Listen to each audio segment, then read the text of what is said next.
नमस्कार दोस्तों, मैं हूं अनूप श्रीवास्तव और आप देख रहे हैं मेरा चैनल। दोस्तों, उत्तर प्रदेश की राजनीति जो है वो पल पल बदल रही है। चौधरी चरण सिंह को भारत रत्न देने के बाद इस खबर पे मुहर लग गई है कि जयंत चौधरी यानी आरएलडी राष्ट्रीय लोकदल और भाजपा का गठबंधन लगभग तय है। अब सिर्फ डेट का इंतजार है कि किस दिन उनके गठबंधन की औपचारिक घोषणा होती है। जयंत चौधरी के भाजपा में या यूं कहें एनडीए में शामिल होने या जाने या गठबंधन करने की बात को लेकर समाजवादी पार्टी के राष्ट्रीय महासचिव शिवपाल सिंह यादव से जब सवाल पूछा गया तो उन्होंने कहा कि छोटी पार्टियां जो बीजेपी से हाथ मिलाती हैं उनका क्या हश्र होता है, पहले वो समझ लें। तो जो छोटी पार्टियां उत्तर प्रदेश की हैं, उन छोटी पार्टियों का बीजेपी से मिलना उनके लिए फायदेमंद सौदा है या घाटे का सौदा है, इसे जानने के लिए हम आए हैं बाबू सिंह कुशवाहा के पास, जो कि पूर्व में मंत्री रह चुके हैं उत्तर प्रदेश सरकार में, मायावती की सरकार में, और साथ ही साथ इस वक्त राष्ट्रीय जन अधिकार पार्टी के राष्ट्रीय अध्यक्ष हैं और बड़ी कुशलता से अपनी पार्टी का संगठन चला रहे हैं। बाबू सिंह जी, बहुत बहुत स्वागत है आपका। बहुत बहुत। बाबू सिंह जी, ये बताइए कि जयंत सिंह जिस तरह से बीजेपी में जा रहे हैं, जिस सिनेरियो में, जिस माहौल में, जिस तरह से माहौल पैदा करके बीजेपी ने उनको अपने पाले में लिया, तो उस पे क्या कहना है आपका एज ए राजनीतिक? इस डेवलपमेंट को, पॉलिटिकल डेवलपमेंट को आप किस तरह से देखते हैं? देखिए, चौधरी चरण सिंह साहब को भारत रत्न दिया जाना तो ये तो बहुत अच्छी बात है, इसके लिए हम प्रशंसा करते हैं और बधाई देते हैं। यानी चौधरी साहब किसानों के नेता थे, किसानों के नेता थे और पिछड़े और दलितों के और माइनॉरिटी के लोगों को भी वो साथ में लेकर के चले हमेशा। तो इस लिहाज से देखिए, उनको जो भारत रत्न दिया गया पहले मिल जाना चाहिए। कांग्रेस का भी मौका आया, उन्होंने नहीं दिया। थर्ड फ्रंट की भी सरकार बनी, उन्होंने नहीं दिया। उन्होंने दिया तो देखिए कुछ तो फ़ायदा उनको होगा जी। तो निश्चित तौर पर अब ऐसे माहौल में उनके नाती हैं, पोते हैं जयंत साहब, तो उनके बारे में चर्चा है, लेकिन अब जब सामने निकल करके पूरी बात आए तो कहना उचित रहेगा और मेरी समझ से उसी समय कहना इसमें जी। जयंत चौधरी ने कहा कि दिल जीत लिया, तो ये वही जयंत चौधरी हैं जिनका एक साल पहले बयान आया था कि मैं चवन्नी नहीं हूं जो पलट जाऊं। देखिए, राजनीति में जो इस समय का माहौल है, तो अब किसके बारे में क्या कहा जाए। देखिए, बिहार के घटनाक्रम ले लीजिए और बहुत घटनाक्रम ले लीजिए, तो इन सब चीज़ों में क्या कहें कि कौन कब चेंजेज होंगे, क्या बदलाव होंगे, ये कुछ नहीं कहा जा सकता है। लेकिन ये सराहनीय काम है और जिस तरह से उन्होंने कहा कि दिल जीत लिया और जिस तरह से खबरें आ रही हैं, तो उस हिसाब से तो उनका अपना मन है जी।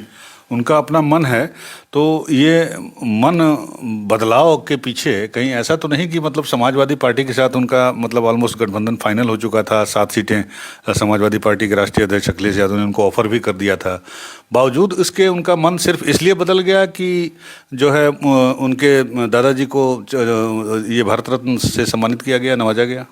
देखिए, कुछ चीज़ें आप अगर समझेंगे तो जैसे भारतीय जनता पार्टी है, उसके साथ अपना दल गया, निषाद पार्टी गई, पहले पिछले चुनाव में राजभर जी की भी पार्टी थी, तो उनके साथ कुछ पार्टियां गईं, छोटी पार्टियां गईं और वो खड़ी हुई और दोनों एक दूसरे को मदद से छोटी पार्टियां खड़ी हुई। और जहां तक समाजवादी पार्टी के बारे में है, तो छोटी पार्टियों से अलायंस रहा होगा पिछले चुनाव में, जैसे एक को तो जानते ही हम, बाकी बहुत ज़्यादा नहीं रहा। लेकिन बीजेपी ने इस चीज़ पर फोकस किया कि जो छोटे पार्टियां हैं, छोटे संगठन हैं, जिनका कुछ उनके समाज में वजूद है, उनको वो लिया और थोड़ी ताकत दी, तो उनके समाज के लोग जुड़ गए और उससे बीजेपी को बहुत फ़ायदा हुआ। जो जुड़े उनको भी थोड़ा फ़ायदा हुआ और बाकी समाज को हुआ या नहीं हुआ, लेकिन व्यक्तिगत तौर पर उन संगठन को फ़ायदा हुआ, उससे बीजेपी को फ़ायदा हुआ। समाजवादी पार्टी में ये थोड़ी सी कमी रह गई, जहाँ तक मैं समझ पाया हूँ, लेकिन वो भी, उनका भी कुशल नेतृत्व है, वो भी लगे हैं और काफ़ी कोशिश वो भी कर रहे हैं। समाजवादी पार्टी के नाम से मुझे याद आया कि मुलायम सिंह, स्वर्गीय नेताजी मुलायम सिंह यादव जब थे तो उस वक्त आपने उनको ज्वाइन किया था, उनकी पार्टी के साथ आप गए थे, साथ में गए थे। और जिस रोज़ आपने ज्वाइन किया था उस रोज़ मैं दफ्तर में ही था वहाँ पे। नेताजी ने मुझे खुद बुलाया और बताया मुझे कि इस डेवलपमेंट के बारे में, और बताया कि ये काफ़ी बड़ा डेवलपमेंट है। उस वक्त आपका नेताजी से जुड़ना या समाजवादी पार्टी से जुड़ना एक बहुत बड़ी घटना थी। लेकिन बाद में क्या ऐसा हुआ, क्या आपको ऐसा लगा, किस वजह से आपने जो है साथ छोड़ दिया? नहीं नहीं, हमारी वाइफ लड़ी थी, हमारी वाइफ ज्वाइन की थी। हमारी वाइफ चुनाव लड़ी थी लोकसभा का गाजीपुर से, और गाजीपुर से चुनाव थोड़ी वोटों से हार गई थी। और उसके बाद फिर कोई आगे बातचीत नहीं हुई थी, इसलिए कोई हमारी बुराई नहीं हुई थी, कोई वो बात नहीं थी। लेकिन आगे कोई बातचीत नहीं बन पाई, नहीं हो पाई, इसलिए आगे हम लोग, संगठन तब भी हमारे पास था, संगठन था, लेकिन ये था कि भाई मैं नहीं था, मैं इस समय नहीं, मैं उस समय अंदर था तो मैं नहीं था। लेकिन हमारी पत्नी ने ज्वाइन किया था और बहुत अच्छा रिस्पॉन्स था, मैसेज अच्छा था, चुनाव भी अच्छा लड़ा गया। लेकिन उसके बाद फिर आगे बातचीत नहीं हो पाई थी कुछ, बाकी कोई बुराई नहीं हुई थी। कोई बुराई नहीं हुई थी। तो शिवपाल जी का एक ताज़ा बयान आया है इस नए डेवलपमेंट पे, पॉलिटिकल डेवलपमेंट पे, कि जयंत चौधरी के बारे में जब उनसे पूछा गया तो उन्होंने कहा कि ठीक है वो गए हैं, लेकिन किसानों की राजनीति वो उस तरह से नहीं कर पाएंगे जिस तरह से उनके दादाजी ने, चौधरी चरण सिंह ने किया। और दूसरी बात उन्होंने कही कि बीजेपी के साथ एक जो छोटी पार्टी मिलती है उसका हश्र क्या होता है वो उसको देख लें। तो आप भी एक छोटी पार्टी है उत्तर प्रदेश के और आपका संगठन भी ठीक ठाक है, तो शिवपाल जी के इस बयान पर आपका क्या रिएक्शन है? देखिए, अब शिवपाल जी का बयान है, ये आप बता रहे हैं, मैंने नहीं सुना इसको। अब मैं खुद नहीं सुना तो मैं उस बारे में कुछ कह नहीं सकता। हाँ, लेकिन जो भी है जैन साहब का अपना फैसला है। हम लोग, हमारी पार्टी, हमारा संगठन छोटा है, हम अपना काम कर रहे हैं और हम लोग, कोशिश है कि हम लोग बेहतर रिजल्ट दें, और हम लोग भी हैं कि भाई कहीं कोई बात बनेगी तो करेंगे उसको। नहीं तो ये क्या इस बात में दम है, या क्या इस कहने में, मान लीजिए शिवपाल जी ने कहा, या एक जनरल परसेप्शन है कि बीजेपी के साथ जो पार्टी जुड़ती है, खासकर अगर छोटी पार्टी है, तो वो समाप्ति की ओर हो जाती है, या उस पार्टी का भविष्य खत्म हो जाता है, वो डिपेंडेंट हो जाती है? नहीं, आप ये मुझसे प्रतिक्रिया, जब मैंने सुना नहीं तो मैं प्रतिक्रिया कैसे दे सकता हूँ? मैंने इसको सुना नहीं है, और ये उनका अपना विचार है, और उन्होंने क्या कहा है अभी मैंने देखा नहीं है, ये जानकारी नहीं है इसका। और कहा होगा उन्होंने तो अपना समझ के कहा होगा जी।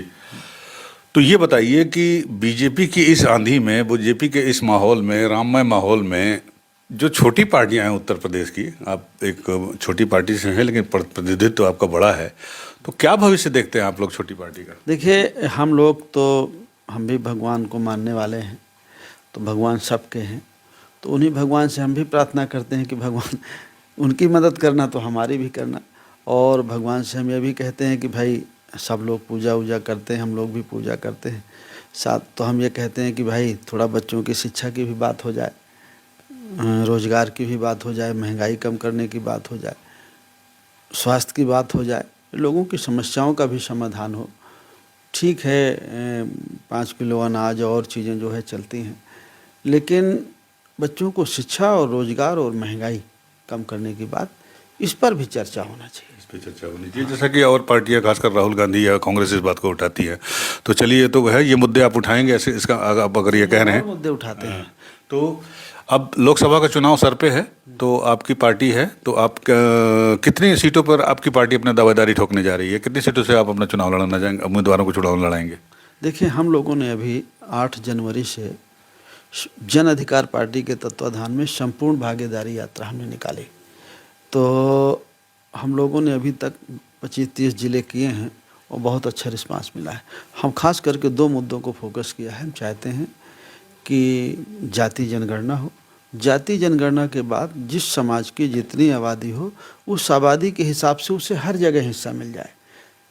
शिक्षा, रोज़गार, जल जंगल ज़मीन, ठेका पट्टा, व्यापार, हर जगह इस देश के सभी समाज के लोगों को उसकी आबादी के हिसाब से हिस्सा मिले। और दूसरा, हम बोलते हैं कि हमारे देश में दो तरह की शिक्षा है। एक तरफ प्राइमरी स्कूल है, एक तरफ कॉन्वेंट स्कूल है। प्राइमरी स्कूल के पढ़ने वाले बच्चे को और कॉन्वेंट के पढ़ने वाले बच्चे को अगर आप एक साथ बैठाल के पूछेंगे तो प्राइमरी वाला फेल हो जाएगा। हमारी सोच ये है, हमारी चाहत ये है, आप भी सहमत होंगे, कि जो शुरुआत की पढ़ाई है 1 से 8 तक की, चाहे वो सरकारी स्कूल प्राइमरी हो चाहे कॉन्वेंट हो, एक तरह की होना चाहिए। एक सिलेबस, एक किताब, एक शिक्षा। आप 10वीं के बाद, 8वीं के बाद, 10वीं 11वीं जब आप जाते हैं तो आप चेंज करते हैं, डॉक्टर बनना है, इंजीनियर बनना है, सीए बनना है, आप अपनी लाइन चेंज करता है बच्चा। तो वहाँ तो सब्जेक्ट चेंज हो जाएं, लेकिन जो प्राथमिक पढ़ाई है वो एक तरह की होना चाहिए। गरीब हो या धनवान, सबकी शिक्षा एक समान। इन 2 मुद्दों को लेकर के हमने संपूर्ण भागीदारी यात्रा निकाले हैं और लोगों का बहुत हमें स्नेह सपोर्ट मिला।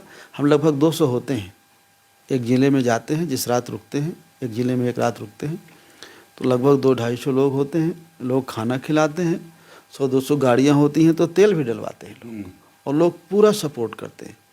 तो अभी आप कुछ फुटेज हम आपको दे देंगे, तो आप लीजिएगा और देखिएगा, तो लोगों का पूरा सहयोग है। और हम समझते हैं कि लगभग हम 80 सीटें हैं, 40 सीटों में तो 45 सीटों में तो हम बहुत अच्छा प्रदर्शन करेंगे। कितनी जीतेंगे हम नहीं दावा कर सकते हैं, ये लोगों के ऊपर डिपेंड करता है, लेकिन चुनाव हम लेकिन मजबूती से चुनाव लड़ने का दावा करते हैं। हाँ, चुनाव मजबूती से लड़ेंगे और जीतेंगे। चलिए, तो ये थे बाबू सिंह कुशवाहा जी, जिनका कहना है कि जो छोटी पार्टियां हैं अगर वो बीजेपी से हाथ मिलाती हैं तो इसका मतलब ये नहीं कि उनका नुकसान ही होता है या उनका राजनीतिक भविष्य जो है वो डार्क में होता है। छोटी पार्टियों को फ़ायदा भी होता है, जैसा कि उन्होंने एग्जाम्पल के जरिए बताया। और साथ ही साथ इन्होंने कहा कि छोटी पार्टी होने के बावजूद वो जो लोकसभा चुनाव है उत्तर प्रदेश की 80 सीटें हैं, वहाँ पर वो पूरी मजबूती और दमदारी के साथ अपनी दावेदारी पेश करेंगे। तो अगर आपको ये वीडियो अच्छा लगा हो तो हमारे चैनल को लाइक करिए, सब्सक्राइब करिए। मिलते हैं आपसे अगले वीडियो में, तब तक के लिए नमस्कार।